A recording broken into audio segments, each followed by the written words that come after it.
негизги ырычак бул экономика. Чек ара коопсуздугу, улуттук коопсуздук дейбиз. Анан көбүнчө эле ушу зым торго же танканы катар тизип койсок эле ошол менен чек ара коопсуздугу сакталып калат, улуттук коопсуздук сакталып калат дегенден алыс болушубуз керек. Ата бабанын жакшы сөзү бар. Чептен эрдин күчү бек деген. Бул эмне деген? Илгери эле ошо ата бабабыз ошо философияда өзүнүн философиясына калтырып кеткен бул нерсени. Мына азыр бүгүнкү күндө эмне болуп атат? Бүгүнкү күндө жарандарыбыз чек арадан тынымсыз көчүп кетип атат. Ошо жаңы салынып берилген үйлөрдүн кулпулап коюп көчүп кетип атышат. Демек ал жерде жашоо кызыксыз.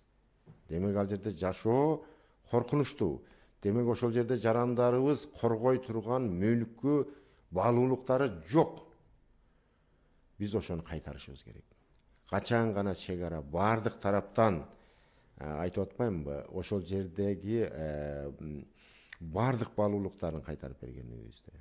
Ошол жерде жашоо кызыктуу болгондо, ошол үй бүлөсүн, үй жайын коргоого кызыктар болгондо гана толук чек ара коопсуздугу сакталды десек болот. Бир гана тикенек зым же танка армия менен маселе чечилбейт.